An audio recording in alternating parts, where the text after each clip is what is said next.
뭐야, 이건 왜 AI 서머리 기능이 들어가 있어? 뭐, 노션에? 그거, 아니, 줌에 아, 밑에 보면 서머리가 있는데? 봐봐. 맞아. no. 과연 나, 얼마나 허접한가? 그래. 한번 시작은 해보자. 어떻게 되나? AI 컴패니언이 어쩌고저쩌고 돼 있는데? 그, 아, 왜 연휴 벌써 끝났어? 슬프다. 네. 사실, 아니, 이게 일정상 문제로 인해서, 어쩌다 보니 애플 이벤트 전날에 하네? 녹음을? 이런 적이 없는 것 같아. 내일 10시인가? 11시.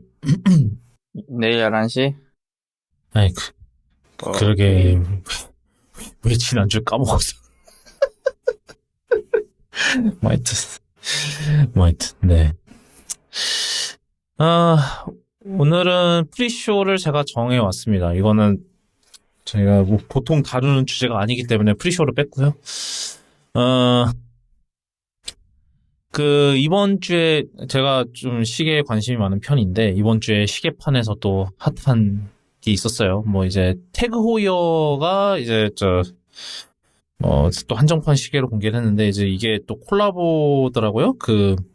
이제 의류 브랜드 있어요. 키스라고. 그래서 KITH인데, 거기랑 이제 콜라보를 해서 이제 시계 에디션 10개를 이제 뭐 한정판으로 공개를 했는데, 이거에 대한 얘기나 이게 원래는 이제 1986년에 이제 나왔던 시계의 이제 복각판인데, 이게 좀 이제 아주 좀 이제 뜨겁게 달궜던 이제 문스와치랑 좀 비슷한 면들이 좀 있더라고요. 제가 문스와치는 지난번에 옛날에 한번 막 나왔을 때 그때 한번 잠깐 다뤘었는데, 보니까 이제 문스와치, 이게 이 원판도 사실은 뭐 그때 옛날에 이제 스와치가 이제 그런 값싼 약간 그런 플라스틱으로 만든 그런 시계를 만들어서 성공을 하니까 이제 얘네들도 이제 그거를 벤치마킹해서 내놨던 모델이더라고요. 이게 이제 태그 호이어 포뮬러 1이라는 모델인데, 그래서 인기가 꽤 있었다고 해요. 90년대, 이제 80년대 그때 나와서,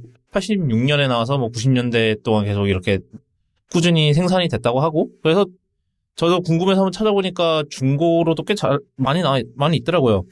뭐, 게다가 최근 이제 뭐 이렇게 나오니까 또 이렇게 찾아보는 사람들도 많을 테고, 그 말인즉슨 이제 중고가가 좀 오르겠죠? 중고가가 또 오르게 된 이유는 이제 좀 이따 또 설명을 드리는데, 그리고 이제 이 복각도 약간 이게 10종이 나와요. 이게 세분화돼 있고 막 이런데, 뭐 10종 나오는 거 보면 또 문스와치 11종 나온 거랑도 좀 비슷하고, 그래서 뭐 좀 많이 영감을 받은 부분이 보인다. 약간 이러는데, 이제 좀 차이점이 있다면 이제 가격이 이제 좀 심해요. 원래는 이게 그 당시에는 플라스틱으로 만들었고 막 이러니까는 이게 가격이 뭐 그때 지금으로 치면 한 3, 40만 원이면 살 수 있었대요. 이제 인플레 감안하면은. 그랬는데 얘는 200만 원입니다. 우리나라 가격으로.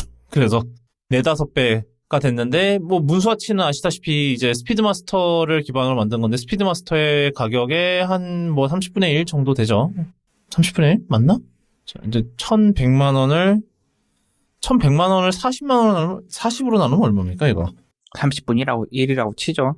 뭐 한 28개 정도 되네요. 뭐 27.5네. 근데, 그런데 얘는 이제 원판보다 가격을 올려버렸고요. 뭐, 그리고 아까 얘기했지만 이제 빈티지가 이제 여전히 이제 중고 시장에서 구할 수 있거든요. 그게 비싸면 한 60만 원, 70만 원, 싸면은 한 3, 40만 원이면 구할 수 있더라고요. 그러니까 좀 얘네들이 문스와치를 보고 어디까지 벤치마킹을 하려고 한 건지는 모르겠는데 약간 하다만 느낌? 그러니까 제 생각에는 뭐 이제 문스와치가 워낙 뭐 품질이 별로다 뭐 이런 얘기를 많이 들으니까 그거를 상회를 하려고 뭐 품질에 신경을 쓴 건지 아니면 뭔지 모르겠는데 결국은 뭐 가격이 뭐 원판 구하는 것보다 더 비싸졌으니 뭐 이게 무슨 의미가 있나 싶은. 근데 시계는 귀여워요. 네, 이게 키스의 창업자가 이제 처음으로 이제 선물 받았던 시계가 이거라서 이제 뭐 콜라보를 했다 뭐 어쩌고저쩌고 이러는데, 뭐, 정말로 얘를 왜 만들었는지 당사자들만 알겠죠. 하여튼, 시계는 이쁜데 참, 이거를 그리고 구하기가 쉽지도 않을 거예요. 몇 개는 이제 태그 호이어 뭐 부티크에서만 하는 것도 있고, 뭐 어떤 거는 이제 그 키스의 그 스토어를 가서 살 수 있는 것도 몇 개가 있는데, 이 키스 스토어는 우리나라에는 없고요. 그래서 막, 그렇고, 그 다음에 다른, 드로우를 하든지 뭐 이런 식으로 해서 뭐 살 수 있다고 하고, 뭐 박스 세트도 있는데, 박스 세트는 뭐 거의 2천만 원 가까이 한다 그러고요. 예, 좋습니다. 시계는 이쁜데, 이거를 200만 원을 주고 사냐는 또 참 그게 또 문제인 것 같아요. 이게 사실 원래 시계라는 게 원래 사실 뭐 가성비 따지고 이런 시장은 아니긴 합니다만, 워낙 감성적인 요소가 많기 때문에. 근데 쉽지 않다. 그런 얘기를 하면서, 네, 이제 본편을 해볼게요. 본편 이제 팔로우업부터 시작을 하겠습니다. 팔로우업이 좀 많았는데, 저희가 지난 방송 때 이제 이제 에뮬레이터 얘기도 했고 이러면서 이제, EU 앱스토어도 곧 나올 거다 이런 얘기를 했었는데, 나왔습니다. 지금 알트 스토어 8이라는 이름으로 나왔고요. 여기서 8은 이제 유럽 지역을 옛날에 코드화 했을 때, 이게 원래는 페이즈 얼터링 라인이랍니다. 이게 뭐냐면은 이제 유럽의 텔레비전 송출 형식, 색상 인코딩 방식을 이제 PAL이라고 하는데, 이게 유럽에서 많이 썼기 때문에 이게 유럽을 약간 형상화하는 그런 게 됐는데, 그래서 알트 스토어라는 걸 원래부터 있었어요. 이제 막 되게 희한한 방법으로 설치하고 막 이런 가능했었던 스토어이기는 한데, 이거를 이제 DMA 덕분에 정식으로 이제 이거를 설치를 이제 유럽 한정이지만 설치를 할 수 있게 되었고, 그래서 이거를 만든 사람이 이제 라일리 테스터시라 그래서 이제 저희가 지난번에 잠깐 얘기했던 이제 GBA4 iOS라는 게임, 이제 iOS용 게임보이 에뮬레이터를 만들었던 사람인데, 이거랑 같이 해서 이제 나온 게 이제 델타라는 에뮬레이터 앱도 같이 공개가 됐습니다. 이제 이 델타라는 앱이 지난번에 얘기했던 이제 GBA4 iOS 이거를 발전시킨, 그런, 에뮬레이터 앱이고, 게임보이 되고요, NES 되고, SNES 되고, 그 다음에, 닌텐도 64까지 이렇게 지원을 한다고 합니다. 그 이상은 이제 좀 단순히 이제 소프트웨어 에뮬레이터는 조금 한계가 있다라는 얘기가 있는 것 같아요. 그래서, 저도 다운받아서 이것저것 많이 해봤는데, 게임 잘 되고요. 제가 다운받고 나서 이제 좀 하고 있는 게임이 바로 이제 옛날에 그런 게임이 있었습니다. 코난이랑 김전일이랑, 만나는 게임이에요. 이게 보니까 이제 양쪽에 이제 원작 만화 이제 만화사가 다른데, 둘 다 50주년인가 그랬대요. 50주년인지 30주년인지 정확히 기억은 안 나는데. 둘 다 그렇게 돼서 10주년인지 50주년인지 기념을 해갖고, 이제 이런 환장 콜라보, 이제 사신 콜라보 게임을 기획을 해갖고 만들었다고 합니다. 벌써 한 명 죽고 그거 사건 해결하긴 했는데 아직 가려면 한참 남은 것 같아요. 저 얘기 듣기로는 정말 역대급으로 사람들이 죽어 나간다는데 얼만큼 죽어 나갈지 지켜보고 이게 근데 이제 이거를 이제 어느 이제 인스타 계정에서 공유를 했는데 이제 여기에 좀 컴플레인이 들어왔었나 봐요. 그래서 이 에뮬레이터는 법적으로도 굉장히 어쩌고저쩌고 이런데, 이런 거를 왜 소개하고 있냐, 약간 이런 식으로 얘기를 했다나 봐요. 어떤 거 같으세요, 땅콩이님? 다들 약간 이런 에뮬레이터를 하면 그 플레이하는 게임을 다들 불법적인 수단으로 받을 거라는 걸 감안해서 그 생각만으로 이제 반발을 하시는 것 같은데, 그렇지는 않거든요. 분명히 이제 본인이 가지고 있는 롬을 이제 스캔해서 쓰는, 스캔이라고 해야 되나? 덤프라 그러죠. 롬 파일을 덤프한다고 그러죠. 네. 덤프해서 쓰시는 분도 있고, 그렇지 않더라도 이제 덤프는 본인이 못하더라도 갖고 있는 게임들 하고 싶어서 하는 분들도 있고, 본인이 이제 실물을 갖고 있는 게임을 에뮬레이터로 돌리고 있으면 그걸 불법이라고 하기도 좀 그렇잖아요? 보통 그런 사람들을 위한 거라고 생각해야지, 이게 에뮬레이터라고 바로 불법이라고 하면은 예전에 무슨 MP3 플레이어는 전부 다 불법이다라는 그런 마음가짐으로 있던 가수들과 좀 크게 다르지 않은 것 같거든요. 왜 그런지는 이해는 가는데, 분명히 이제 예전에 본인들이 하고 있던 게임들을 이제 지금도 팩을 갖고 있으면서 PC에서든 모바일에서든 하고 싶은 사람들이 있기 때문에 존재하는 거고, 에뮬레이터 존재 자체를 그렇게 욕할 필요는 없습니다. 네. 사실 그래서 애플도 지난번에도 저희가 얘기했지만, 이런 것 때문에 이제 레트로 게임 에뮬레이터라고 이렇게 딱, 이제 정의를 내렸었죠. 그리고 이게 또 그런 목적도 있어요. 이제 게임의 역사를 보존한다?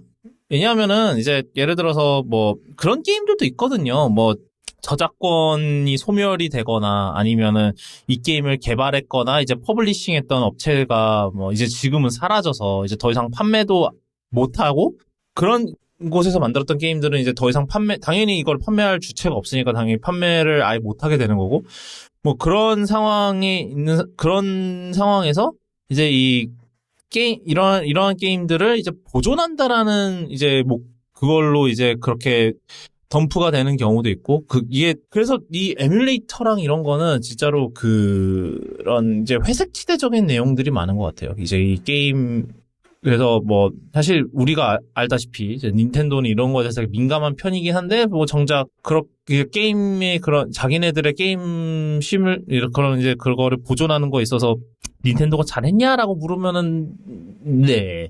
요즘 그래서 이제 뭐 그런 다운로드로 파는 게임들, 뭐 이제 지금은 요즘 뭐 그런 이제 엑스박스나 이제 PSN 스토어나 이제 닌텐도 e샵 이런 데서 파는 그런 식으로 해서 게임을 이제 하는 경우에는 이렇게 보존이 쉽진 않을 거라는 거죠. 그래서 이제 정말 그런 게임을 소장하는 거에 있어서 쪽을 선호하시는 분들이 있어요. 그런 물리 카피. 그러니까 뭐 저 DVD나, 요즘 블루레이죠, 요즘은.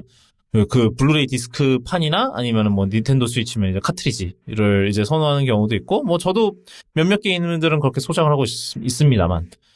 요즘은 또 그런 행태도 있잖아요. 그 스위치 카트리지를 꽂았어. 그랬더니 e샵에서 다운받아야 됩니다. 용량이 부족해서 e샵에서 다운받으셔야 됩니다. 이런 경우도 있고. 하여튼 그래서 물론 이제 그런 다운로드가 편해지는 건 있지만 그게 힘든 거죠. 아무래도. 그리고 이제 뭐 그런 게임보이나 이런 애들은 더 이상 이것도 좀 애매한 게 이제는 판매를 안 하는 게임들이잖아요. 뭐 물론 옛날에 뭐 3DS 뭐 이런 버추얼 콘솔 해갖고 이런 식으로 몇 개가 다시 나오고 뭐 이제 닌텐도 스위치 온라인으로 몇몇 게임을 할 수 있고 이렇긴 하지만 이제 지금은 이제 또 그런 것도 좀 사라졌으니까 그런 거에 대해서 만약에 내가 그 게임들을 다시 하고 싶어 이러면은 중고로 또 구해야 되고 뭐 이거에 대해서는 참 뭐랄까 이 문제는 정말 이게 딱 옳다 그르다라는 게 없는 부분인 것 같아요. 그냥 이제 물론 이제 자신이 이제 이런 에뮬레이터를 통해서 게임을 하실 때는 자신의 이제 물론 양심과 이런 거에 입각을 하여 이제 모두 이제 저희 청취자 여러분들이 좋은 선택을 하시리라 믿습니다만, 네.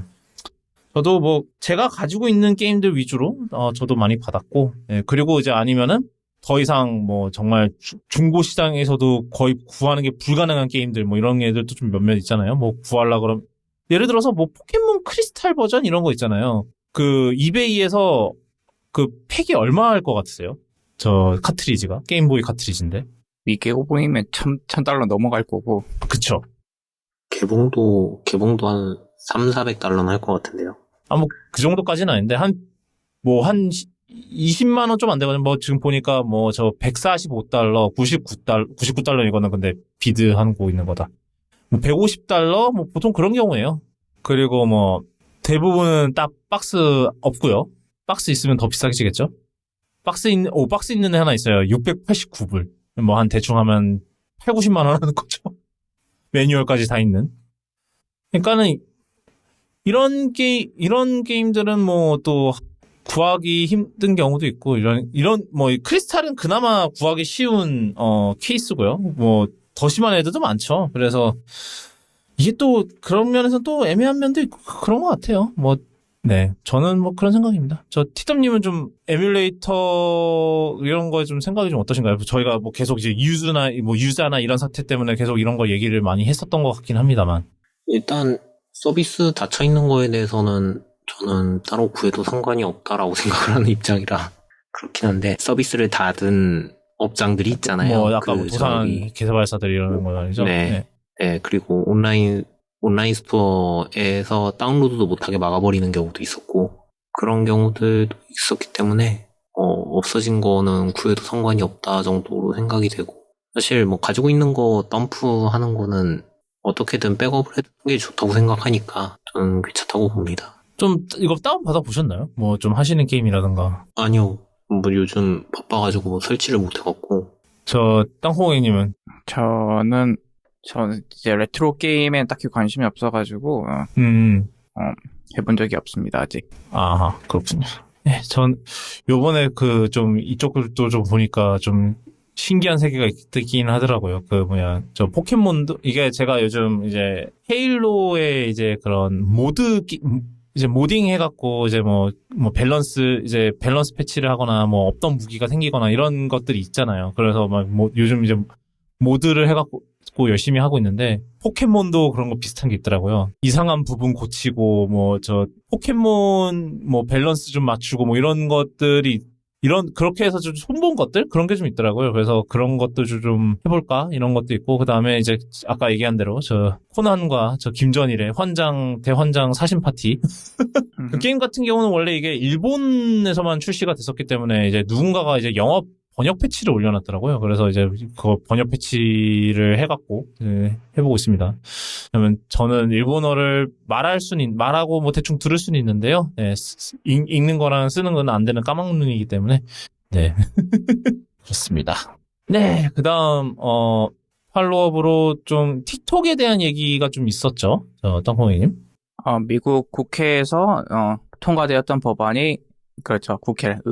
의회에서 통과되었던 법이 이제 대통령 서명을 받아서 이제 시행이 될 거고요. 그래서 이제 틱톡이 미국에서 영업을 하려면 이제 틱톡 지주 회사인 바이트댄스가 지분을 팔아야 됩니다. 미국 회사한테 팔던가 아니면은 미국에서 영업을 더 못하게 되었고 그 유예 기간이 늘어났어요. 원래 6개월이었는데 1년으로 늘어났다 그랬어요. 그러니까 최대 1년이래요. 그러니까 원래는 6년인데 기본이 9개월인가 얼마로 늘고 그다음에 뭔가 진행이 되고 있다라고 판단이 되면 최대 1년까지 늘릴 수 있다. 이렇게 법이 좀 바뀌어서 통과가 됐다. 이렇게 얘기를 들은 것 같습니다.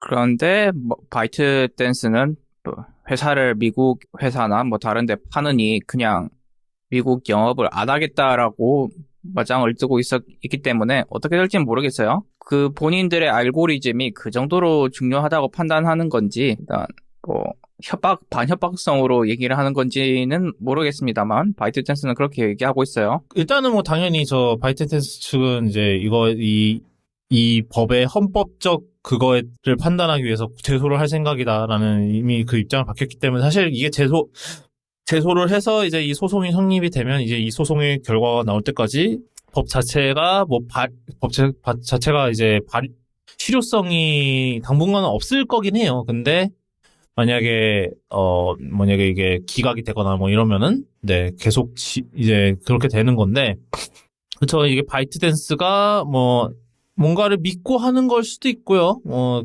근데 이제 여태까지 확연한 저희가 지난번에도 얘기했지만, 이제 확실한 증거는 없는데, 뭔가 아름아름 이제 정황적으로, 얘네도 수상하다, 이런 게 있잖아요. 지금 보아하니까, 심지어 이제 EU 쪽에서도 지금 틱톡을 어떻게 할까, 약간 이런, 얘기가 나오고 있다라고 합니다. 네.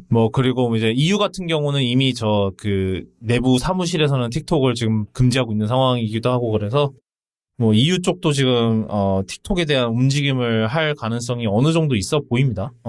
이거에 대해서는 또 웬일로 미국이 유럽보다 빨랐네요. 맨날 저희가 지난번에 이제 저희 그 법무부 얘기할 때도 EU는 법을 만드는데, 미국은 일단 고소하고 본다고 막 이랬었는데, 이건 또 미국이 더 빨랐어요. 의외로. 이게 약간 좀 중국의 그런 거에 대한 좀 약간 그런 걸까요? 좌우할 것 없이 부모님들이 싫어하기 때문입니다. 그냥 여당, 야당 할 거 없이 부모님들이 아이들이 틱톡 하는 걸 싫어하는데 이 와중에 중국까지 껴있네? 예. 그러면은 양당의 지지를 안 받을 수가 없죠? 메타는 양당의 지지를 받으니까 이렇게 빠르게 되는 거지. 그게 아니었으면 안 됩니다. 그나마 그리고 저커버그는 메타는 저커버그 가끔 한 번씩 불러갖고, 효과가 있는지는 모르겠지만, 이렇게 때릴 수는 있잖아요. 그리고 지난번에 청문회 했을 때는 막 사과하고 막 그랬더만, 저커버그가. 저희가 얘기는 안 했지만. 근데, 그게 아마 어린애들 뭐 그런 정신건강 이런 거에 대해서 인스타그램이 전혀 도움이 된 게 없다. 약간 그런 거 때문에 아마 이제 저거버가 사과했던 걸로 기억을 하는데, 물론 이제 틱톡도 CEO가 있고 청문회에 나온 적이 있습니다만은, 그리고 뭐 중국계이시긴 하지만 미국인인 걸로 알고 있거든요. 이제 그 틱톡의 CEO가. 근데, 싱가포르 사람입니다. 싱가포르인, 미국인이 아니고, 뭐 하여튼, 그럼에도 불구하고 일단은 모기업이 있고, 그 모기업이 중국 기업이고, 뭐 그런 거에 대해서 뭐 부모의 그건 뭐 저는 잘 모르겠지만 일단은 그 미국 정치인들의 상상력을 자극하기에는 충분하지 않았나 약간 그런 생각이 좀 있어요. 네, 그래서 이거는 어떻게 될지 뭐 상황이 진행되면서 이제 저희가 또 얘기를 하도록 하겠습니다. 그 다음은 고깃집 소식인데, 고깃집, 이거 하나는 좀 예상치 못한 방향으로 좀 흘러가는 것도, 이게, 사실 이것도 좀 팔로업이라는 팔로업이죠. 그, 파라마운트 이야기인데, 얼마 전에까지는 저희가 얘기했을 때는 워너에다가 판다, 막 이런 얘기가 있었잖아요. 그랬죠.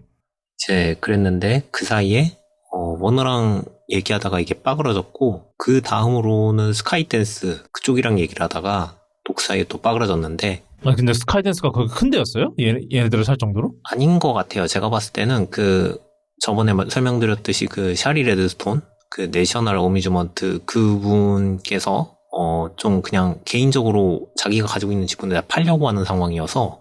근데 하필이면 그래서 이제. 대주주고, 거의. 네, 그쵸. 그거를 처음엔 워너에다가 팔려고 했는데 안 됐고, 그 다음에 이제 스카이댄스에 팔려고 했는데 또 안 됐고, 그러다가 이번에는 처음에는 썰로 나왔던 게 소니가 이제 얘기가 있었어요. 근데 이게 어제 확정이 됐어요. 이제 스카이댄스랑은 완전히 빠그러졌고 이제 소니랑 이야기를 해보겠다. 그래가지고 소니는 혼자서는 안 하고 아폴로라고 AMC 시어터 그쪽에 JP모건이랑 같이 주주를 하고 있는 데가 있어요.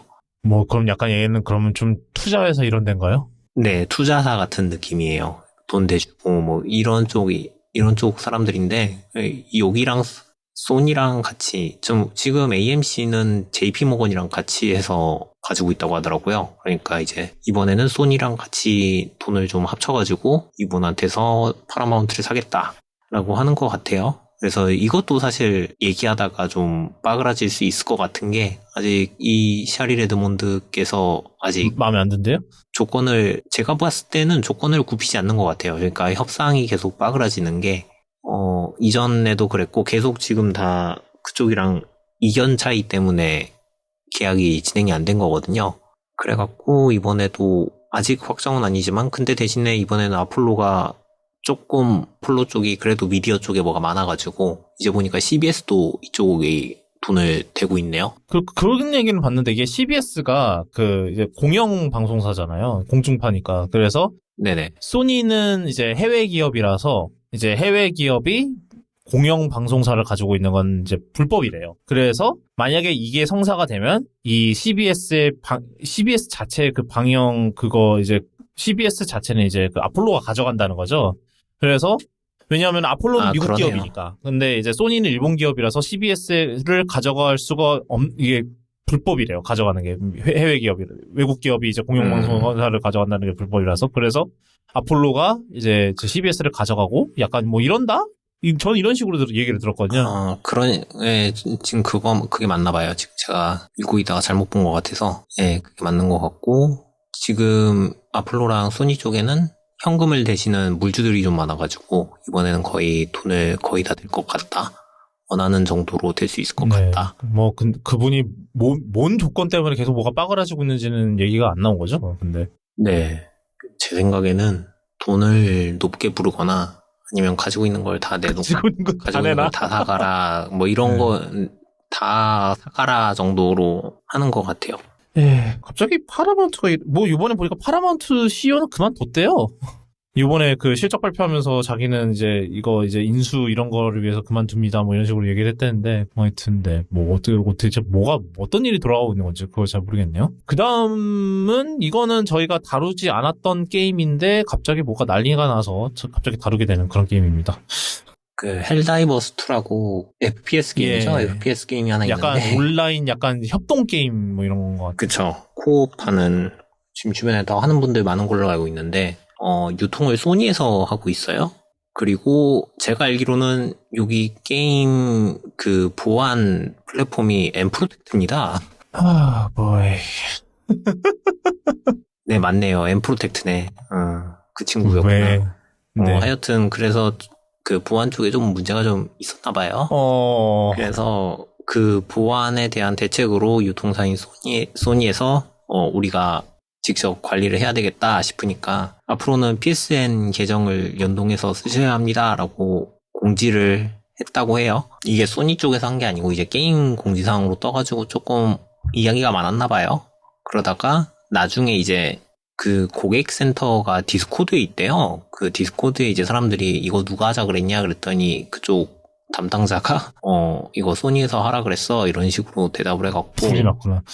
네, 그래서 불이 났습니다. 그래서 이제 왜 컴퓨터로 하는데 PSN을 등록해야 되냐 이러면서 이제 사람들이 조금 불만을 표하다가 여기서 조금 더 문제가 됐던 게 고객센터 담당자가 조금 빈정거렸나 봐요. 아이고야. 연동하기 싫으면 나가라 뭐 이런 식으로 환불해라 뭐 이런 식으로 그래갖고 좋은 아이디어가 아니죠. 상당히 리뷰가 잘 안 달렸다고 해요. 아작이 났겠죠. 그런 그런 식으로. 네, 아작이 났고 이제 뭐 환불도 해준다 뭐 이런 식으로 얘기를 했는데 환불해줄 테니까 싫으면 나가. 싫으면 나가 뭐 이런 식으로 얘기를 해갖고 그것 때문에 이제 조금 리뷰를 되게 많이 테러를 받다가 오늘 이제 포기한다고 PSN 연동 안 하셔도 됩니다라고 이제 공지가 나왔네요. 결국 얻은 게 없는. 그쵸. 근데 보안에 그거는 뭐 근데 이게 크로스플레이를 지원을 하나 보죠? 그러니까는 지금 PC에도 그게 필요하다고 지금 이러는 거겠죠? 네, 그러고 제가 알기로는 크로스플레이 때문에 제가 알기로는 플스 쪽에 별도 컨트롤러도 제한을 했나 봐요. 그 키보드나 마우스를 못 쓰는 식으로 제한을 한 거 했나 봐요. 그래갖고 그것 때문에 뭐 이제 접근성이 필요하신 분들의 컨트롤러가 다 제한이 됐다 뭐 이런 식으로 얘기가 나오고 있네요. 그래도 뭐 철회하겠다고 했으니 뭐 다행이라면 다행인데 네.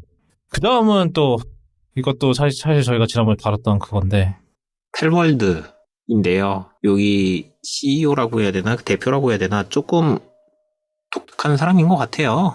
텐센트가 이제 펠월드 짭을 만들고 있다고 이제 중국이랑 뭐 여러 기업들이 자기네들 펠월드에 이제 클론을 만들어내고 있어서 그리고 더 많은 예산을 때려박아서 하고 있으니까 내후년쯤이면은 펠월드보다 더 퀄리티 좋은 게임들을 볼 수 있을 것이다. 상당히 기대되는 시대다. 뭐 이런 식으로 트윗을 올렸나 봐요. 그 반대편에 저기 닌텐도 쪽에서는 조금 하나씩 때려잡고 있는 상황에서 여기는 조금 내 걸 마음껏 베껴가렴 뭐 이러고 있는 자세라 뭐지 싶기도 하고요. 그러다 걔네들한테 그거 당하면 어찔라 그래. 아니면 만들어라 나도 너희들 소송 걸 테다 뭐 이러고 있는 걸 수도 있고요. 약간 소송도 약간 그 인셉션처럼 그런 건가요? 소송을 다단계 소송. 네, 다단계 소송. 자, 그 다음이 좀 큰데요. 네. 네. 그 다음 게 좀 크죠. 저희 지금 지난주를 뜨겁게 달궜다 그래야 될까요? 그랬던 사건인데, 바로. 설명해 주시죠. 일단, 네, 설명해 주시죠. 일단. 4월 22일이었죠? 그 하이브에서 그 어도의 민희진 대표가 배임을 하고 있다고 공개적으로 발표를 합니다. 웬만하면은 이런 것들은 다 수습이 끝나고 난 다음에 이런 일이 있었다. 이미 사태 끝나고, 그러니까 뭐 그쵸. 이미 민희진 자르고 정리 다 된 다음에 무슨 일이지? 라고 이제 혼란스러워 할 때쯤 발표를 내는데 이건 그대로 있는데 아침부터 감사를 때리고 그런 식으로 이제 보도자료를 뿌려가지고 소송을 진행하겠다 뭐 이런 식으로 해서 조금 이상은 했어요. 그리고 이제 뭐 하이브에서는 이제 뭐 이거에 대해서 뭐 이거저거 얘기를 하면서 민희진이 그 어도어라는 그 자회사를 빼서 옮기려고 했다 뭐 이런 식으로 얘기를 했고요. 그래서 하이브 쪽에서는 얘기를 했던 게 이제 민희진이 회사를 빼내기 위해서 하이브가 가지고 있는 주식을 싸게 팔게 만들고 뭐 외부에서 투자자를 구해가지고 지분을 인수하는 식으로 회사를 빼갈 것이다 뭐 이런 식으로 얘기를 해갖고 보도자료를 뿌렸어요. 요게 조금 시끄러워지니까 미니진 쪽에서도 이제 대응을 시작하고요. 입장을 발표합니다. 누명을 씌운 것이다. 뉴진스에 관련해서 조금 내부적으로 불만 사항과 뭐 내부 고발처럼 해서 항의를 했더니 이걸 역으로 누명 씌워서 나를 내쫓으려 한다. 이런 식으로 얘기를 했어요. 그래서 이제 그 사이에 많은 뭐 의견들이 계속 미디어를 통해서 왔다 갔다 하기 시작합니다. 미니지는 하이브가 80%를 가지고 있는데 우리가 어떻게 내가 그 지분을 다 빼가는 게 가능하겠냐. 그리고 얼마 전에 비슷한 사건이 있었잖아요. 그 50-50라고 이제 걸그룹이 이직이라고 해야 되나? 거기도 약간 비슷하죠. 네. 뭐, 일단, 하이브가 이제 주장하는 거랑 비슷하죠. 포지션 비슷하긴 하잖아요. 프로듀서가 그룹을 실질적인 소속사 대표한테서 빼내려고 한 정황인 거죠. 거기는 실제로 진행이 되고 나서 난리가 나는 거고. 그래서 이제 뭐 그런 사건도 있었는데 내가 멍청하게 또 그러고 있겠냐? 그랬는데 이제 뭐 하이브에서는 또 저희가 감사 중에 이런 걸 발견했습니다 하면서 그 내부 문서라는 거를 공개를 했는데 파일 제목이랑 뭐 이런 것들까지 공개를 해가면서 얘기를 했는데 거기에 이제 조금 그 투자금 조달 방법이나 아니면은 계약서 내용 변경하는 것들 가지고 이제 뭐 세부적으로 시나리오를 구상한 내용들이 문서에 실려 있었어요. 그래가지고 이제 하이브를 타격을 입혀가지고 하이브가 어두워 지분을 팔게 만들자 뭐 이런 것들까지 해가지고 가지고 있었어서 조금 세부적이기는 해요. 세부적이기는 한데 뭐 이런 게 있었다라고 이제 얘네들이 그 언론을 통해서 그 문서 내용들을 흘렸어요. 그리고 이제 민진 씨는 감사를 받아야 되기 때문에 뭐 업무에 사용했던 장비들을 제출해야 되는데 뭐 노트북을 제출하지 않았다 뭐 이런 식으로 뿌렸고요. 그리고 이제 여기에서 이제 분위기가 뭐 팬들이 뭐 미니지는 뉴진스를 이용하지 마라 뭐 이런 식으로 트럭 시위를 시작했다고 하더라고요. 그렇게 된 게 4월 24일입니다.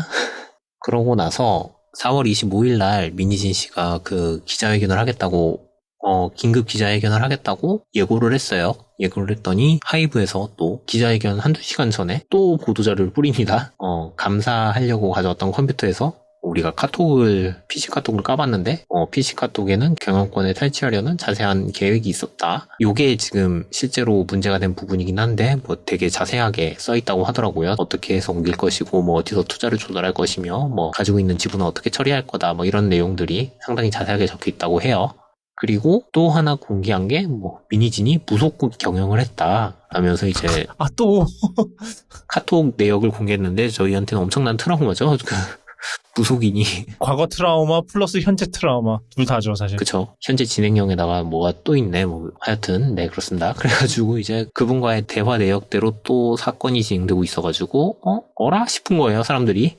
그런 가운데 이제 민희진 씨가 이제 기자회견을 진행을 합니다. 그러면서 이제 좀 여러 가지를 풀기는 했는데요. 그 뭐 뉴진스의 역사라고 할 수 있다시피 사실 지금 사람들이 그 기자회견 요약본이라고 써서 올리는 거는 거의 별로 중요한 거 없이 뉴진스의 역사와 그분의 되게 감정적인 표현들이 많이 요약이 되어 있는데 그런 거에 사람들이 공감을 더 느끼는 거니까 그게 더 중요하다고 생각을 하겠죠, 아무래도. 네, 뭐 그렇긴 한데 뭐 거기서 이제 조금 법적인 문제가 되는 것들만 조금 찾아보면은 뭐 이렇습니다. 민희진 씨는 탈취 시도가 불가능하다라고 얘기를 했고요. 하이브가 80%가 가지고 있는데 빼가는 게 가능하겠냐. 그리고 이제 자기가 가진 18%의 경업 금지 조건이 있는데 요게 지금 계약서상에서 문제가 되는 부분이고 그 당시에는 이제 변호사가 필사적으로 입을 막아가지고 자세한 내용들이 나오진 않았는데 그 언젠가는 언론 통해서 나왔더라고요. 그 뭐 라디오 다음날 뭐 라디오로 인터뷰했다고 뭐 그랬던데. 네, 그것도 이제 말하고 싶었는데 말을 안 했던 것 같은데 그 뒤에 무슨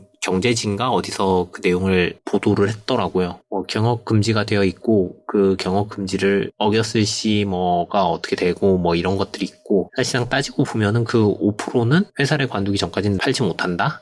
그리고 파는 가격이 상당히 낮아질 수 있다 뭐 이런 식으로 되어 있나 봐요. 근데 그 비율이 기존에 표준적으로 사용하던 금액보다는 상당히 낮은 조건이어서 그게 이상해서 민희진 씨는 외부에 있는 변호사 친구한테 얘기를 했더니 변호사 친구가 세종법인을 소개를 시켜줬고 세종법인 쪽에서 이거를 검토를 했더니 그것 때문에 이제 하이브가 눌려가지고 이제 배임을 했다 뭐 이런 식으로 한 거다.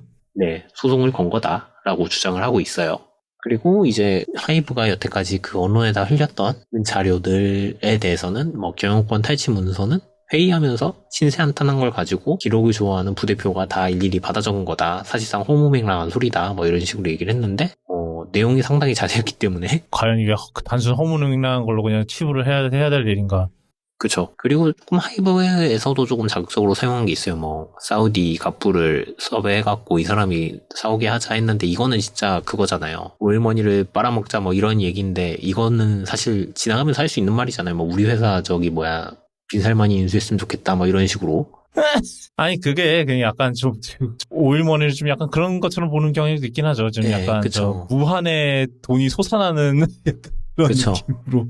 대충 그런 느낌으로 얘기한 것도 있는데 사실상 너무 자세한 것들이 있어가지고 이거는 문제가 된 것 같고 요거는 조금 논란의 여지가 있는 게 카톡을 컴퓨터를 들고 여기에 다 까서 이거를 뿌리는 게 정상이냐, 이거는 개인정보 침해다, 고소하겠다라고 얘기를 했는데 요거는 문제의 소지가 조금 있기는 하죠. 들여다봐서는 안 될 것들을 뭐 그냥 개인적인 메시지 내역도 다 들여본 건데 근데 또 우리나라 법정은 이런 거에 상당히 관대하다고 해요. 그래서 이런 식으로 수집한 정보들도 증거로 사용할 수 있다라고 하니까 뭐 충분히 이해가 되고 이거는 이제 조금 논란의 여지는 있지만 그렇게 좋은 결과는 보지 못할 것 같고 무속 경영에 대해서는 지인이 무속인일 뿐 하도 일이 안 풀려서 그냥 물어본 거다. 물어봤는데 얘가 그냥 타로점 쳐주듯이 쳐준 거다. 뭐 이런 식으로 얘기를 했고요. 그러면서 여기다가 이제 조금 뭔가 코멘트를 한 게 지들이나 무속 경영을 하니까 이딴 소리를 하지 라고 얘기를 해서 예, 그건 이제 또 그 2차적으로 퍼진 무언신가가 있고요. 그럼 뭐 좀 이따 얘기해보고. 네. 예, 그래가지고 이 주주간 계약에 대해서도 이제 어느 정도 얘기를 했는데 요거가 이제 아까 제가 그 밑에다가 달아놓긴 했거든요. 경제지에서 적어놨던 거. 모두 지분율의 13%는 풋옵션이 있어가지고 하이브에 팔 수 있다. 5%는 하이브의 동의 없이 하이브나 외부에 매각을 할 수 없다. 그러니까 하이브가 동의하지 않으면 팔 수가 없는 거라고 해요. 그래가지고 민희진 대표는 이거를 사실 볼모로 잡고 있어서 내가 영원히 5%를 못 팔게 만들면은 나는 여기서 노예처럼 일하게 되는 거 아니냐라고 이제 수정을 요구를 하는 거예요. 그런데 이제 여기에 대해서는 이제 밑에 적혀 있어요. 그 투자업계 관계자가 재직뿐 아니라 지분까지 경업금지로 묶어놓은 거는 좀 이례적인 계약이다 라고 얘기를 했대요. 아마 요게 문제가 된 것 같아요. 그래서 이제 요거 가지고 수정을 요구했고 그 과정에서 지금 법률적인 상담을 했더니 고소를 건 것이다 라고 주장을 했고요. 뭐 하이브에서는 여기에 대해서도 뭐 다 개인의 입장으로만 발표한 내용이지 진실과는 거리가 있다 라는 식으로 조금 떨어뜨려서 보려고 생각을 하고 있더라고요. 그래서 요거는 조금 더 진행되는 거 봐야 되기는 할 것 같은데 네, 일단은 좋게 끝나지 않았다. 그쵸. 일단은 저희는 뭐 논점 흐리기인지 뭐 그런 건지 잘 모르겠어요. 근데 이제 일단은 미니지는 뭐 자기가 일리시인가요? 일리시는 잠깐만 이거 좋은 단어가 아닌데 그 일리시죠? 일릿 맞을 거예요. 예, 일리. 아일릿이네요. 아일릿. 아일릿. 오늘 난리 났구만. 다음은 맞췄다. 네. 뭐 뒤에 2개 맞췄네. 뭐 하여튼 걔네들이 뭐 뉴진스를 뭐 베껴서 뭐 나는 한 소리를 했을 뿐인데 어쩌고저쩌고 뭐 처음에는 이랬는데 뭐 저희가 뭐 그거에 대해서는 판단을 할 만한 사람들은 아닌 것 같고요. 나는 사실 저 아일릿 특히 노래 뭔지 몰라요. 네. 약간 제가 이제 그런 SNS 반응을 보면은 크게 2가지로 나뉘긴 하더라고요. 하나는 이제 미니진에 굉장히 공감을 하는 사람들. 그런 사람들은 이제 뭐 그거죠. 보통 그런 기업의 하이브가 보이고 있는 횡포나 뭐 이런 거에 대해서 뭐 그런 거에 대해서 공감을 하는 사람들이고, 다른 쪽은 미니진 제 성격 개차반이던데 뭐 등등등등 이런 것도 있더라고요. 뭐 실제로 같이 일해본 사람의 뭐 경험 어쩌고저쩌고 이러면서 되게 굉장히 분리된 것 같아요.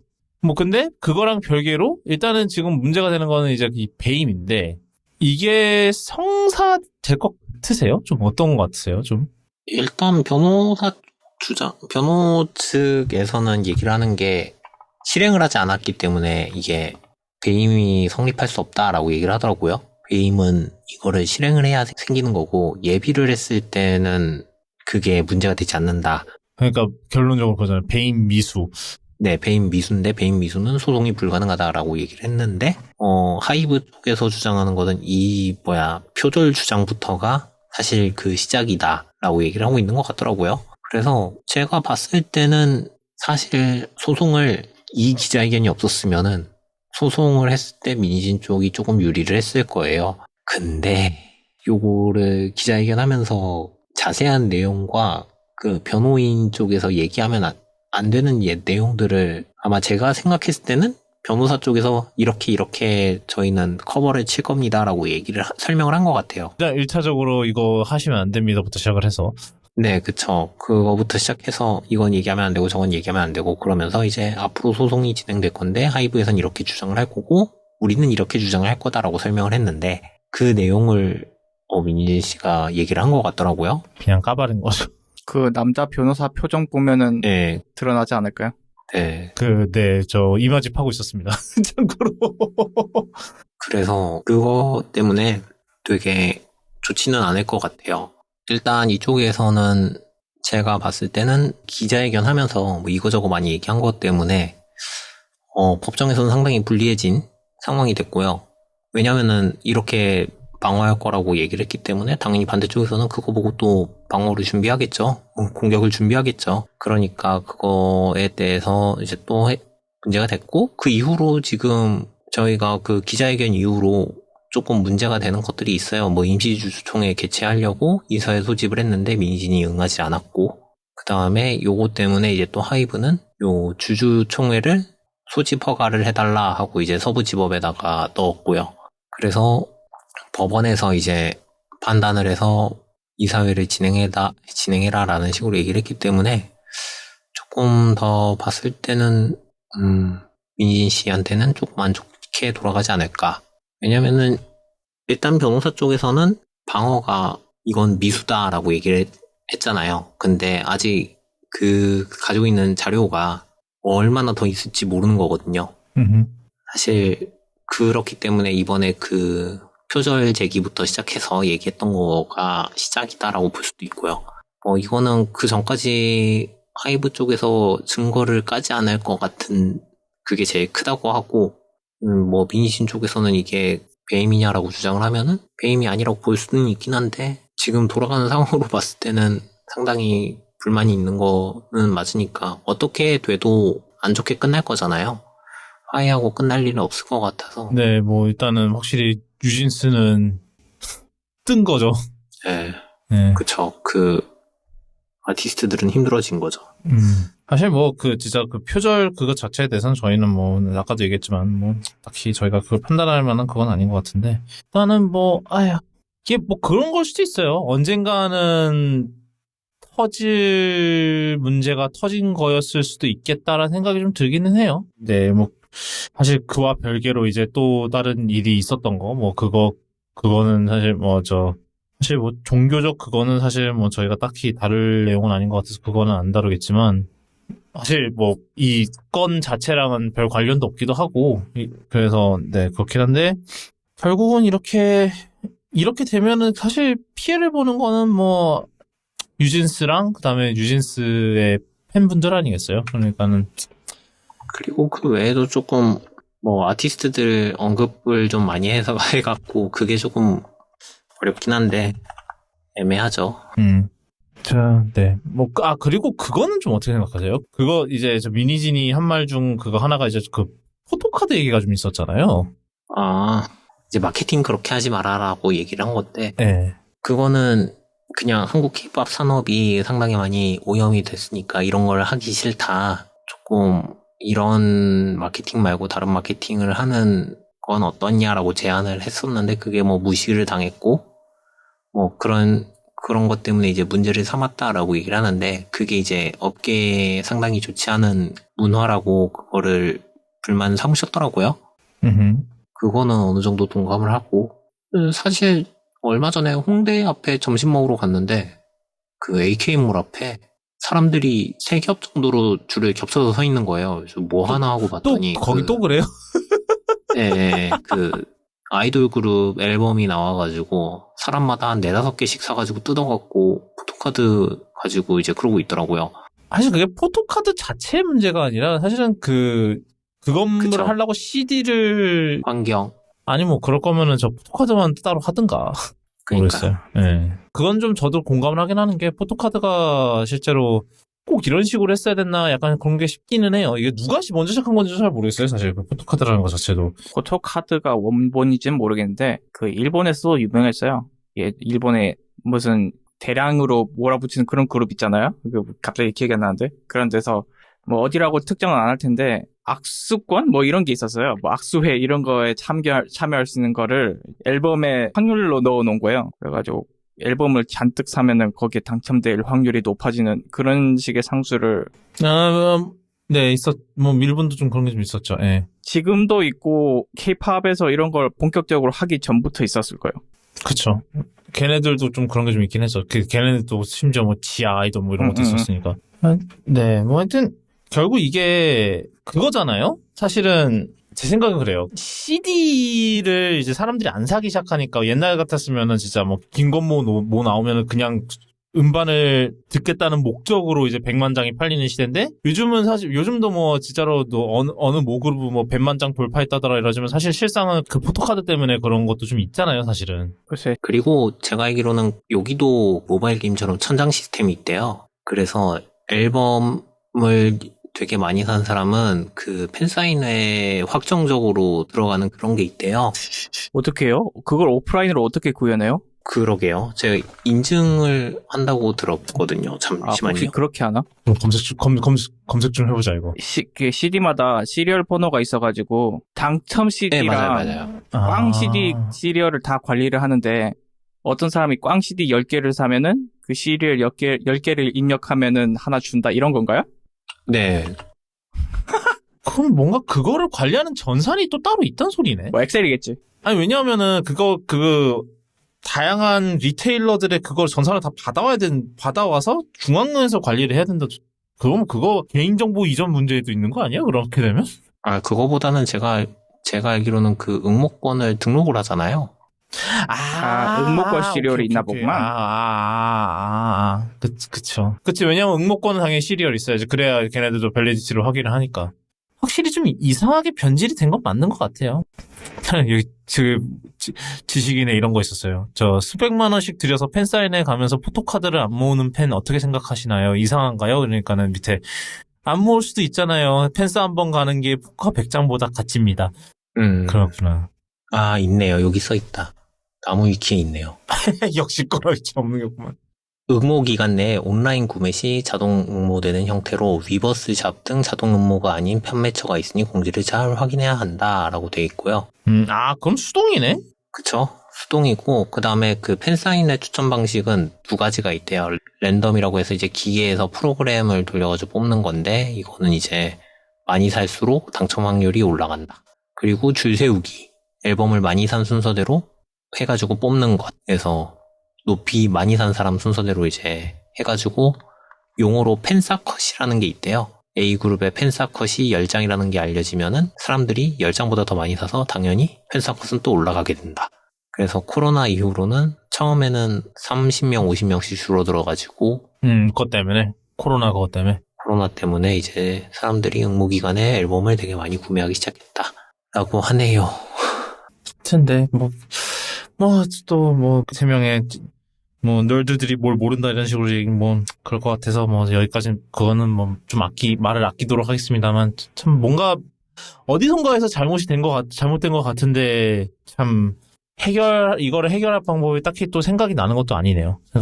그죠? 제가 봤을 때는 포토카드도 아니고 그냥 앨범은 그냥 시리얼 카드나 얼마 전에 보니까 그것도 있더라고요. 뭐요? NFC 태그로 돼가지고 핸드폰에다가 태그를 하면은 이게 그 전용 앱에 앨범이 등록이 돼요. 제품 등록이야? 그러니까 그게 앨범 키트 앨범인가 그렇대요. 그거 전용으로 이제 핸드폰에 태그해서 보는 앨범이 있고 거기에 이제 이거저거 해서 굿즈랑 해가지고 세트로 좀 패키지처럼 팔더라고요. 차라리 그냥 굿즈 세트로 해서 하는 게 낫지 않나 싶기도 하고요. 옛날에 무슨 SM 거기 갔을 때 그런 거 있었는데 거기도 무슨 SM에 약간 되게 조그만하게 나오는 그냥 앨범인데 약간 그것도 제가 그때 이게 뭐지 해서 되게 검색을 해봤는데 그 안에 이제 그것도 NFC 태그였나 그랬던 것 같아요. 그렇게 해서 거기서 스캔을 하면은 뭐 앱에 전용 앱에서 음악을 들을 수 있는 약간 뭐 그런 게 있었던 것 같기도 하고 SM NFC 앨범은 실물 CD 없이 NFC 접촉으로 이용하실 수 있는 디지털 앨범입니다. 스마트 뮤직 카드 플랫폼 앨범으로 스마트 뮤직 카드 앱을 실행한 다음 동전 크기의 원형 토큰을 태깅하여 어쩌고저쩌고. 그러니까 이런 것도 있다. 이것도 뭐 근데 이거는 이제 또 플랫폼에 종속된다는 문제가 또 있죠. 쉽지 않은 문제입니다. 그쵸. 이게. 예. 이거는 여기까지만 하고 그 다음은 또 AI 관련 소식이 또 있는데 예, 이것도 전해주시죠. 오늘 저 티저님 특집이네 아주 그냥. 넷플릭스에서 다큐멘터리를 많이 하잖아요. 이제 특히 실화 기반 그것들을 많이 하는데 이게 얼마 전에 아직 재판 중인 사건이에요. 요거는 그 제니퍼 탕인가 이 사람이 이제 부모님을 청부 살해한 사건인데 어이구야. 요거에 관련해서 이제 다큐멘터리로 드라마 시리즈가 나왔어요. 제니퍼는 무슨 일을 했나라는 제목의 다큐멘터리인데 여기에서 이제 제니퍼 팡이 일부 사진들이 그 AI로 조작이 된 사진이다라고 이제 증거 사진들이 올라왔어요. 뭐 치열이 고르지 않다던가 손가락 모양이 희한하게 생겼다던가 그런 것들이 나와가지고 이제 사람들이 이걸 가지고 문제를 삼은 거예요. 다큐멘터리에서 그것도 실화를 다룬 다큐멘터리고 현재 상황을 다룬 현재 재판 중인 사건을 사용하는 다큐멘터리인데 여기다 AI 이미지를 쓰는 게 맞느냐라고 이제 상당히 많이 얘기가 나왔는데 감독 말로는 아니다. 난 AI를 사용하지 않았다라고 얘기를 했대요. 그런데 근데 뭐 이게 근데 딱 봐도 손이 예, 그래서 이게 뭔 소린가 하고 있는데 제가 보일 때는 이분이 AI가 뭔지 모르는 것 같아요. 스테이블 디퓨전 썼는데 AI는 안 썼다 이건가? 그쵸. 디퓨전이나 달리는 쓰지 않았다는데 그거 아니면 AI 아니에요. 그쵸. 그거 아니면 AI가 아니다라는 거죠. 그 모든 창작자들은 편집 프로그램을 쓴다. 포토샵 같은 편집 프로그램을 쓴다라고 얘기를 한 거예요. 생성형 AI 있잖아요 거기에. 그쵸. 요즘 AI는 그런 기능이 있습니다. 화질을 올리고 뭘 하고 할 때? 아니 요즘 포토샵은 그런 기능이 있다 하더라. 약간 그건가요? 아니요. 그것도 아니에요. 그냥 그분은 요즘 모든 창작자들은 편집 프로그램이란 걸 씁니다. 라고 얘기만 한 거예요. 그 중에 예로 든 게 라이크 포토샵이라고 했기 때문에 이분은 포토샵을 사용했구나라고 우리는 추측만 할 수 있는 거예요. 그리고 이분은 아마 포토샵으로 사진을 조금 더 선명하게 만들었다거나 조금 더 하이레스로 만들었다던가 했을 텐데 그 과정에서 AI가 작동을 한 거죠. 하지만 이분은 그게 AI 기능인 걸 모르는 것 같아요. 아직 누가 알려주질 않았어요. 그거는 AI다라고. 컨텐츠 어웨어필 이런 걸 썼는데 그게 AI 기반일 수 있다는 걸 모르는. 그쵸. 이제 AI 기반이죠, 걔는 아예. 그쵸. AI 기반이긴 한데 이게 지금 요 문제가 된 사진들이 다 파티장 이렇게 어두운 화면에서 찍은 사진들이에요. 그렇기 때문에 이거를 올리려고 뭐 밝기를 올렸던가 뭐 채도를 올렸던가 조금 더 선명하게 만들어졌던가 하려고 뭔가 기능을 썼겠죠. 뭔가 기능을 써도 선명하게라는 버튼이라던가 눌렀겠죠. 그러니까 어둡게 해서 안 찍힌 부분들이 이제 AI로 생성이 된 걸 텐데 아마 이분은 포토샵을 사용해서 그런 게 있는데 이게 AI 기능인지는 모르시는 것 같아요. 이 다큐멘터리 이름은 제니퍼는 무슨 짓을 했는가? 우리나라에서는 이렇게 번역이 됐네요. 네. 그러네요. 모를 수는 있죠. 네.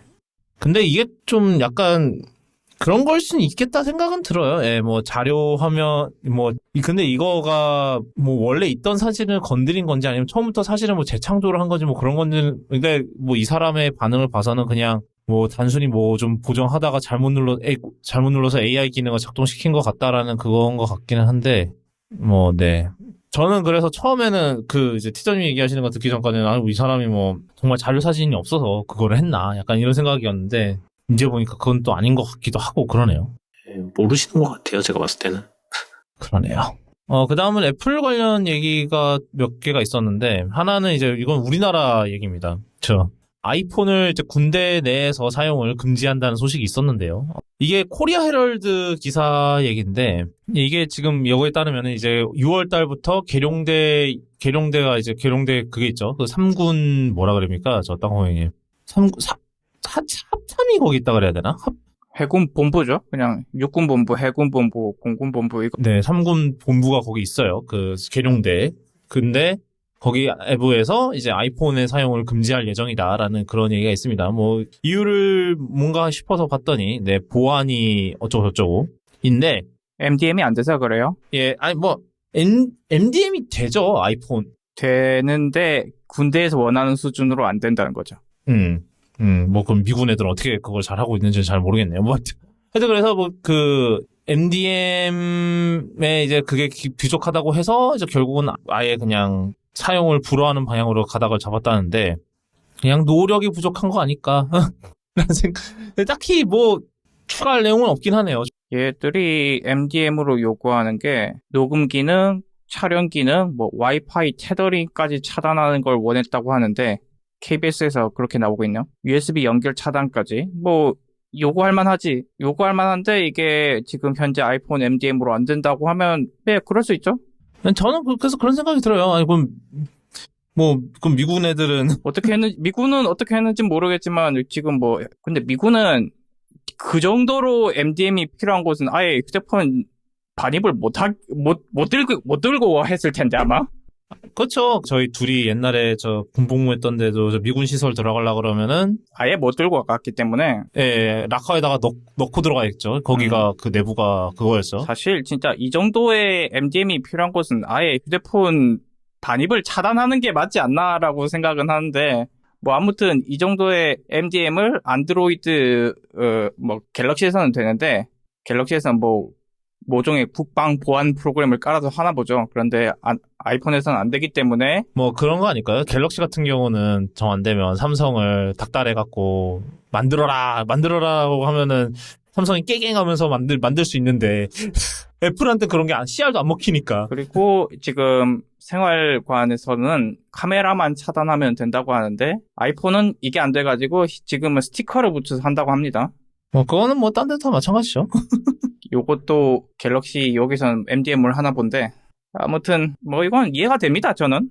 근데 사실 그것도 조금 웃기다는 생각은 드는 게 저는 그런 생각이거든요. MDM은 사실은 목적이 회상기기를 차단할 목적으로 하는 거잖아요, 사실은. 근데 군대에서 이제 그 군인분들이 이제 군인들께서 이제 쓰시는 핸드폰들이 군에서 지급해준 핸드폰은 아닐 가능성이 그래도 최소한 90% 이상은 되지 않을까요? 다 개인 폰인데 개인 폰에다가 MDM을 설치를 한다는 거는 그건 또 그거대로 좀 심각한 사생활 노출이 아닌가라는 생각이 들기는 해요, 또 역설적으로. 그래서 그 군내 보안을 위해서 많은 장병들과 뭐 저 군무원들과 저 장교들과 부사관들의 사생활이 죄다 이제 군으로 노출이 되는 문제는 또 그거대로는 또 문제가 아닐까. 그거에 대해서는 시큐리티 베팅이 시큐리티 그런 쪽에 대해서는 또 보안 쪽으로 그게 다 돼 있나. 굉장히 의문이죠. 예, 제가 그렇게 지금 이런 방식으로 일처리하는 거 자체가 안 했을 것 같아서 하는 말입니다. 좀 핑이적 가신이 들어. 막 사격 훈련 하는데 뭐 무전이 안 터진다고 카카오톡으로 잡혀 보내고 그러진 않을 거란 말이에요. 뭔가 그랬을 것 같은데 뭐 설마 그러겠어. 비슷한 일이 있었죠. 그거였다. 그 영해자들이 그 군사적으로 민감한 것들을 저 카카오 지도에 공개 그걸로 북마크 해놓은 사건이 옛날에 하나 있었죠. 제가 기억하기로. 네, 맞아요. 그거는 MDM 한다고, 그거 시스템 MDM 한다고 그거는 해결할 문제는 아닐 것 같긴. 보안 격언 있잖아요. 보안에서 가장 약한 연결고리는 인간이다. 그리고 카카오도 설마 북마크를 그딴 식으로 쓸 거라고는 상상도 못 했겠죠. 그리고 결정적으로 그 보안 정책도 사람이 만드는 겁니다. 그러니까 모든 면에서 사람이 문제지, 사실. 그래서 저는 좀 이거 보고 좀, 어이가 없다 생각은 들었습니다. 그래서 그냥 그 보안 정책 자체들을, 그렇습니다. 저희가 뭘 알겠어요. 저는 제대한 전역한 지 10년이 넘었는데요, 이제 이제는 저는 이제 땅콩님도 그러겠지만 저희 고작 5개월 차이 나니까 저는 이제는 민방위도 이제 온라인으로 들으래요. 한참 됐어요, 이제. 그 다음은 fine woven 케이스에 this is not fine이었던 fine woven 케이스에 대한 소식이었는데 이게 좀 몇 가지 소식이 있었습니다. 지금 첫 번째로 나왔던 소식이 뭐였냐면은, 파인오븐 케이스의 생산을 중단하라는 지시가 내려왔다 하더라라는 그런 얘기가 있었다고 하고요. 그러고 나서 얼마 안 지나서, 이게 완전히 중단된 건 아니고, 마지막으로 색깔 하나만 더, 이제 색깔 변경 한 번 더 하고, 그러고 나서 생산이 중단될 거다라는 그런 식으로 루머가 나왔습니다. 그 말인즉슨 뭐냐면은, 아마 아이폰 16이 나올 때쯤에는 파인오븐을 확실히 없앨 거다. 라는 움직임인 것 같아요. 왜냐하면은 보통은 케이스 이제 그 리비전을 할 때 봄에 한번 리비전을 하고 그 다음에 가을에 이제 케이스가 또 이제 새로 이제 폰 나오면 그걸 맞춘 케이스도 또 나오는데 아마 이제 애플 입장에서는 파인오븐이 결론적으로 실패였고 어찌됐든 뭐 그 가죽을 안 쓰겠다는 그 목적 자체는 성공했지만 이제 그거를 이제 케이스 품질과 등가 교환을 해버렸다. 그 문제에서 결론적으로는 이제 16부터는 다른 재질로 뭐 어떻게 해서 만들지 않을까. 일단 가죽은 버리겠다고 그렇게 홍보를 해댔으니 다시 가죽을 쓰지는 못하겠고 하다못해 뭐 비건 레더 쓰는 방법도 있기는 하죠. 뭐 괜히 또 이상한 거 만들어갖고 지금 그냥 저희가 이제 그런 동물 가죽 대신에 그냥 비건 레더를 쓰기로 했습니다. 이런 식으로 했으면은 그냥 잘 넘어갔을 문제를 이상한 거 만들어갖고, 그죠? 뭐, 저나 이제 티덤님은 아이폰 15가 아니니까. 맞죠? 아이폰 15 안 쓰시죠? 14 쓰시죠? 그랬죠? 저는 14요. 예. 네. 땅콩 호갱님은 아직도 생폰을 애플 케어 플러스를 케이스로 쓰십니까? 아직도? 그래서 또 깨트렸다고. 예. 뭐, 케이스 쓰셨네요. 케이스 하나 쓰셨네. 뭐, 파인오븐보다 더 좋은 케이스다라고 말씀드릴 수 있고 2년밖에 안 가잖아요. 갖고 죽는 다음에. 뭐 특정 나라에서는 연장이 가능하죠. 저는 해당이 없니다만. 예. 네.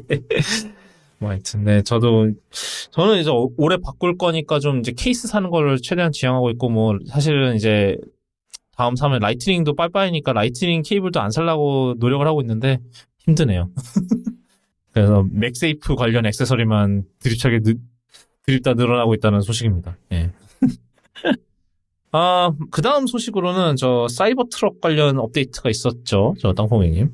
예, 뭐 가속 페달이 오르간 형태로 되어 있는데 이 구조가 이제 밑에 진짜 밟히는 페달 부분이 있고 그 위에 넓은 길다란 판이 커버 같은 게 있죠. 예, 접착제로 예. 붙어 있는 형태예요.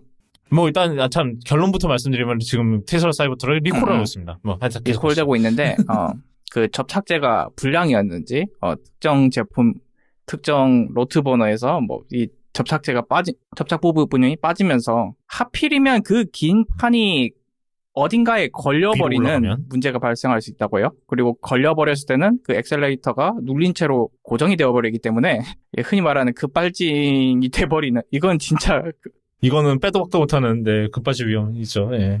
예, 물론 이 상태로 사고가 나면 내가 발로 밟아서 박살난 건지 아닌지 구분을 못하는 건 아닌가라는 걱정은 드는데 아무튼 급발진을 유발할 수 있는 사고이기 때문에 불량이기 때문에 당연히 리콜이 들어갔고요.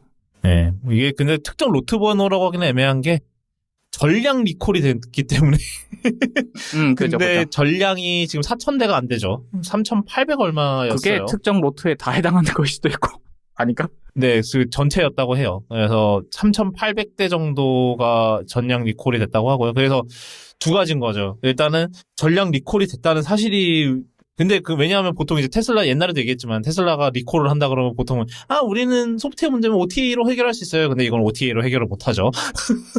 하드웨어 문제니까. 예, 접착제를 어떻게 OTA로 고칠 방법이 없고 그리고 뭐 이거면 이제 급발진 무조건 발생하는 거냐라고 물어보냐면 브레이크를 밟으면 아마 오버라이드가 될 것 같긴 한데 이게 오버라이드가 항상 되는 건 아니라 조건이 있어요. 그래서 그 조건에 해당이 되면 오버라이드가 될 거예요. 안 해봐서 별로 해보고 싶지도 않아서 저 확신은 없습니다만 이런 상황을 대비해서 브레이크를 밟으면 브레이크랑 페달 조작이 이제 중복이 돼버리면은 보통 브레이크만 들어가고 엑셀레이터는 끊기거든요. 막을 수는 있을 거예요. 그렇게. 근데 지금 그걸 영상을 보고 있는데 이제 어떻게 끼게 되는지 페달 위에 이제 천장 같은 게 있고 그리고 천장이랑 이제 페달 바닥이랑 이렇게 밑으로 떨어지게 되는데 그 사이에 틈새가 살짝 있어서 그 틈새 사이로 들어가는 것 같은데 그 틈새가 왜 있는지 모르겠. 그리고 전 애초에 이해가 안 되는 게 왜 페달에 저렇게 뭔가 접착제를 붙이는 구조를 했는지 자체가 이해가 안 되는. 뭐 일단 이 영상을 한번 예.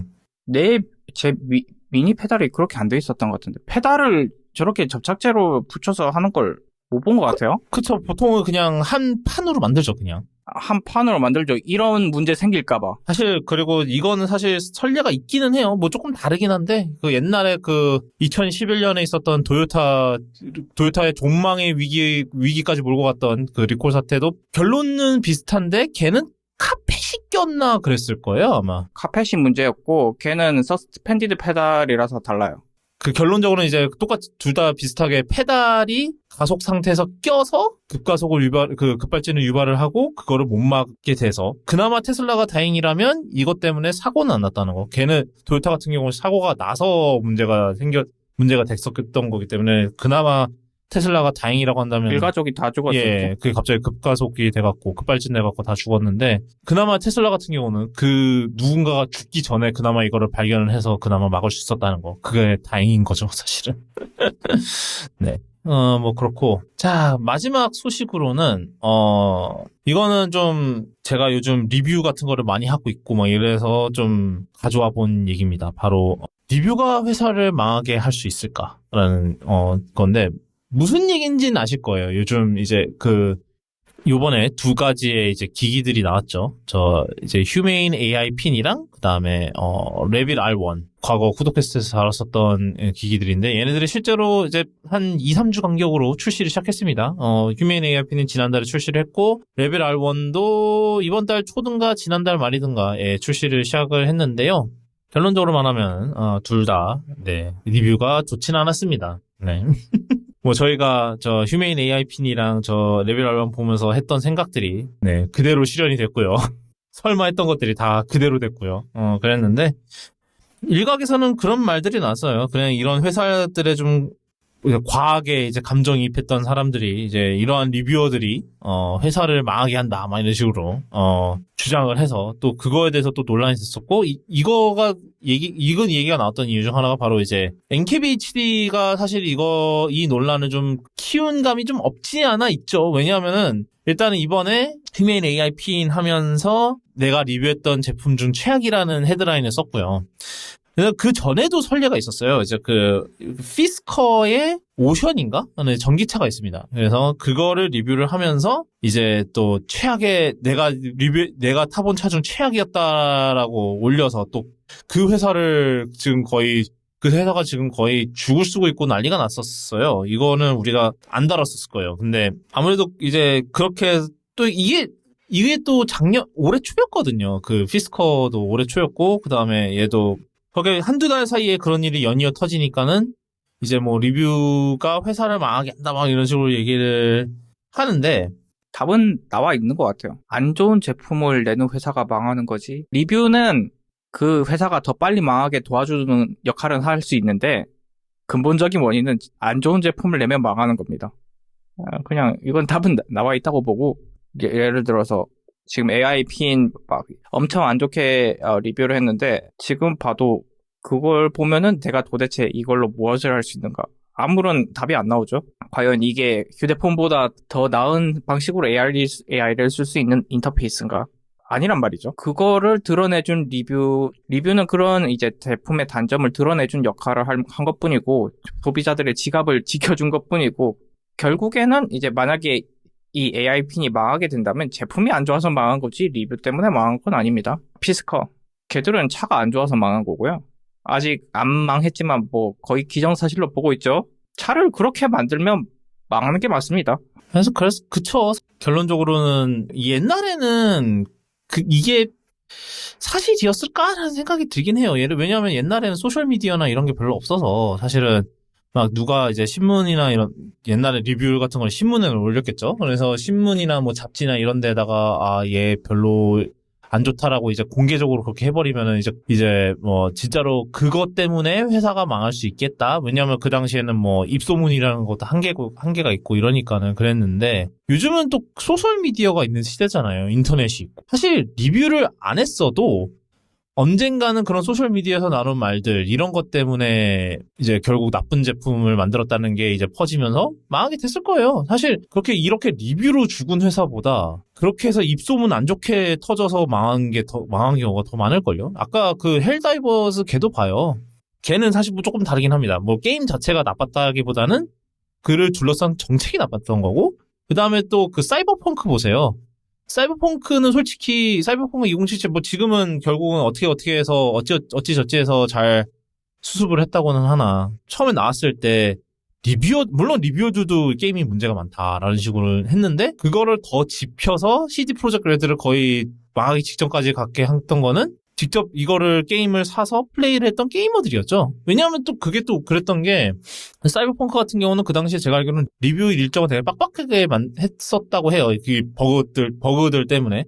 그렇게 되니까는 사실 리뷰어들이 그거에 대해서 목소리를 높일 시간은 별로 없었고, 이제 도리어 이제 게임을 직접 해본 사람들이 이거를 밈으로 하면서 이제 문제가 더 커졌던 거잖아요. 사실 뭔가 안 좋게 만들면은 뭐 리뷰어들이 이거를 물론 그걸 증폭시키는 감은 있겠죠. 근데 결국은 안 좋은 건 안 좋은 거라고 소문이 나게 돼요.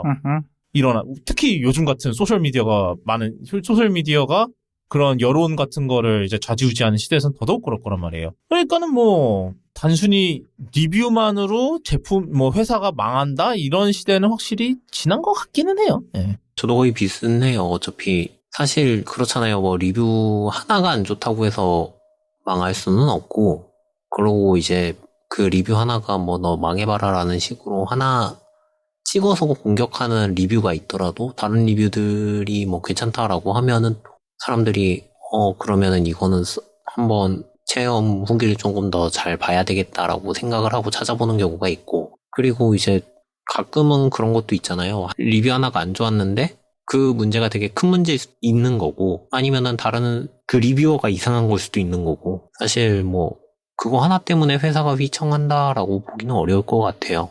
그리고 영어권 유튜브들은 이제 그런 의문이 들 수도 있겠지만, 뭐 한국은 딱히 그런 생각도 안 드는 게, 한국 특히나 자동차 리뷰어들은 그렇게 세게 리뷰를 하기가 힘들어요. 어차피 그게 다 끊어질 테니까. 그렇죠. 이 한국어 유튜버들은 지금 전 세계적인 규모로 보면 이제 중소업체들이 많고, 그리고 리뷰 차를 못 받으면은 아예 채널 운영이 안 되는 경우까지 있어가지고 세게 리뷰를 애초에 못 해요. 그래서 한국 유튜버만 보면 리뷰가 회사를 죽게 하냐라고 물으면은 도대체 무슨 소리지? 다 리뷰하면 다 좋다는 소리만 하던데, 그러면 이제 그런 생각이 든다면 맞는 말이고요. 진짜 한국 유튜버들은 사실 협찬 생각해서 그렇게까지 세게 하는, 정말 진짜 너무 솔직한 거 아닌가라고 얘기할 정도로 센 리뷰를 많이 못 봤어요. 뭐 정말 안 좋은 제품이거나 아니면 뭐 어디 알리에서 재미삼아 산 제품들은 그렇게 리뷰하는 걸 봤는데, 나머지는 그렇게 하는 거 못 봤어요. 그런 면에서는 좀 서로가 좀 서로를 약간 리뷰를 하는 입장에서는 그런 거를 두려워하면 안 되는 거고, 그 다음에 그러니까 뭐 이제 내가 쓴소리를 했다고 해서 이게 끊길까라는 그거를 두려워하면 안 되는 거고, 자동차 회사든 아니면 이 리뷰를 받게 되는 그런 회사들은 한번 그렇게 쓴소리 했다고 그렇게 막 그 관계 끊어버리고 막 이런 행동을 한다는 거 자체가 사실은 그거대로 이제 그 회사의 그 이미지, 신뢰성에 금을 가게 하거든요. 그런 식으로, 그거 한번 그랬다고, 뭐, 리뷰 그거 끊어버리고, 막 이러면은 사실, 한번 좀 나쁜 소리 했다고 그렇게 끊어버리고 이러면은, 그런 식으로 하나 싶고, 약간 그런 거잖아요. 시험 점수 안 좋게 줬다고 선생님을 바꾸는 거랑 똑같잖아요. 이게 결국은. 맞는 비유인지는 모르겠는데, 그러니까 바꾸겠다고 하는 거랑 똑같은, 뭐 실제로 못 바꾸죠. 근데 여기서는 약간 그런 꼴이잖아요. 예, 한국 자동차 유튜버 중에 유명한 사람들이 있는데, 특정 회사 리뷰를 이상하게 안 한다 싶으면은 그 이유가 맞을 확률이 높습니다. 한번 쓴소리 했다가, 예. 이 회사만 안 하는 것 같아, 이 유튜버는. 심지어 좀 메이저 회사인데 왜 안 하지? 하는 유튜버들이 좀 있어요. 뭐, 이거는 대놓고 말씀드리긴 그렇지만 있어요. 그러니까 그런 식으로 되게 좀 쪼잔하게 PR을 운영하면은 그게 맞는 건가 싶어요. 전. 여기까지 오늘 하도록 하겠습니다. 쿠더캐스트는 아시다시피 애플 팟캐스트, 팟빵, 네이버 오디오 클립, 스포티파이, 그리고 유튜브에서 들으실 수 있고요. 오늘 다뤘던 내용 똑군.me/캐스트/211에 들어오시면은 저희가 오늘 다뤘던 주제 다 에피소드 노트로 정리해놨으니까요. 오늘 뭐 좀 더 알고 싶은 주제가 있다. 그러면 오늘 들어오셔서 한번 기사도 읽어주시고 그러시면 좋을 것 같습니다. 오늘 여기까지고요. 저희는 다음 이 시간에 또 돌아오도록 하겠습니다. 그때 뵐게요.